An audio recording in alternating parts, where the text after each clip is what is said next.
আসসালামু আলাইকুম। Welcome back to my channel Tanju's cooking house. Thumbnail দেখেই বুঝতে পারছেন আজকে রেসিপিতে কি থাকছে। চলুন রেসিপিটি দেখে নেওয়া যাক। এখানে আমি ফরচুনের বাসমতি রাইস নিয়ে নিয়েছি। এখানে আমি 1.5 কাপ পরিমাণ চাল নিয়ে নিচ্ছি। এরপর চালটা ভালোভাবে পানি দিয়ে ধুয়ে নেব, তখন না চালের পানি স্বচ্ছ হচ্ছে। এরপর চালটাকে আধা ঘন্টার জন্য পানি দিয়ে ভিজিয়ে রাখবো। ভিজিয়ে রাখার ফলে চালগুলো অনেক লম্বা হবে। এখন মাংসটা রেডি করে নেব। এখানে আমি হাফ কেজি পরিমাণ গরুর মাংস নিয়ে নিয়েছি। মাংসটা হাড় এবং চর্বি সহ আমি নিয়ে নিয়েছি। একটা বড় সাইজের আলু। আলু ছাড়া বিরিয়ানি যেন অসম্পূর্ণ। আমি মাংসটাকে আলাদা করে রান্না করে নেব। মাংস রান্না করার জন্য একে একে মাংসের মধ্যে সব উপকরণগুলো দিয়ে দিব। আমি দিয়ে দিচ্ছি 1.5 কাপ পরিমাণ পেঁয়াজ কুচি। দিয়ে দিচ্ছি 1 টেবিল চামচ আদা রসুন বাটা। দিয়ে দিচ্ছি 1 চা চামচ মরিচের গুঁড়া। দিয়ে দিচ্ছি উঁচু করে 1 চামচ লবণ। দিয়ে দিচ্ছি 1 চামচ জিরা গুঁড়া। দিয়ে দিচ্ছি 1 চামচ পরিমাণ ধনিয়া গুঁড়া। এরপর দিয়ে দিচ্ছি 1 চামচ পরিমাণ হলুদের গুঁড়া। দিয়ে দিচ্ছি গোটা গরম মশলা। এখন দিয়ে দিব রান্নার রেগুলার তেল। দিয়ে দিচ্ছি 1.5 টেবিল চামচ পরিমাণ বিরিয়ানি মশলা। আমি কেনা মশলাটাই ইউজ করেছি। এরপর হাত দিয়ে সব উপকরণগুলো মাংসের সাথে খুব ভালোভাবে মাখিয়ে নেব। দিয়ে দিচ্ছি হাফ কাপ পরিমাণ টক দই। আর সবগুলো ভালোভাবে মাখিয়ে নেব। আলুটা আমি মাংসের মধ্যেই দিয়ে দিব। খুব ভালোভাবে সবগুলো মাখিয়ে নেব। এখন পানি দিয়ে দিব। এখানে আমি 1.5 কাপ পরিমাণ পানি দিয়ে দিচ্ছি। এখন চলে যাব মাংসটি রান্না করার জন্য। চুলার আঁচটা হাই হিটে রেখে মাংসটা আমি রান্না করে নেব। বিরিয়ানি রান্না করার জন্য সবচেয়ে ইম্পর্টেন্ট পার্ট হলো রাইস। রাইসের জন্য আমি এখানে 10 কাপ পরিমাণ পানি নিয়ে নিয়েছি। অপেক্ষা করব পানিটি ফুটে আসা পর্যন্ত। পানিটা এরকম ফুটে আসলে এর মধ্যে আমি কিছু মশলা অ্যাড করে নেব। পানিতে ভালোভাবে বলক চলে এসেছে। এখন আমি এর মধ্যে দিয়ে দিব 1 চামচ পরিমাণ লবণ।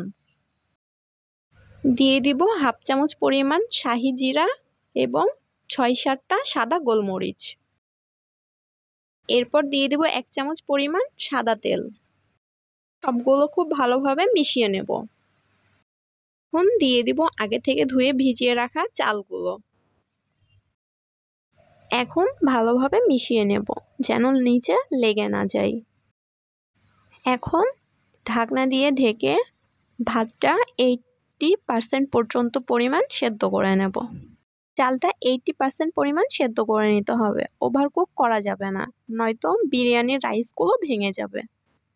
আমার রাইসটা সম্পূর্ণভাবে রেডি হয়ে গেছে। এরপর রাইসটাকে ছেঁকে নেব।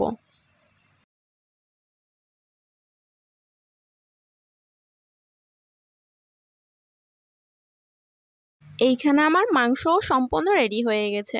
মাংসটা এইভাবে রাখতে হবে, হালকা মাখো মাখো, খুব বেশি ঝোল রাখা যাবে না।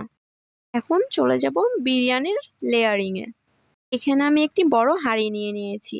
প্রথমে আমি হাঁড়িতে 1 টেবিল চামচ পরিমাণ ঘি নিয়ে খুব ভালোভাবে মাখিয়ে নেব। ঘিটা খুব ভালোভাবে মেখে নিতে হবে যেন হাঁড়ির নিচে বিরিয়ানিতে দমে দেওয়ার সময় যেন লেগে না যায়।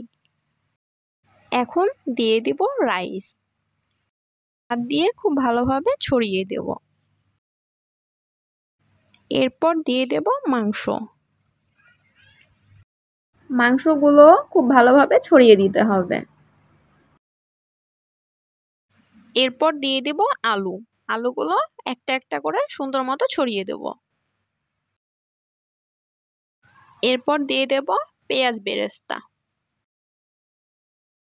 এরপর দিয়ে দিব 2-3টা কাঁচামরিচ। এখন সেম প্রসেসে আরেকটি লেয়ার তৈরি করে নেব। আবারও প্রথমে দিয়ে দিচ্ছি রাইস। এইখানে আমি 2টি লেয়ার তৈরি করে নেব। এরপর দিয়ে দিব বাকি মাংসগুলো। এরপর দিয়ে দেব আলু। এখন বাকি রাইসগুলো দিয়ে দিব। এখন উপর থেকে ঘি ছড়িয়ে দিব।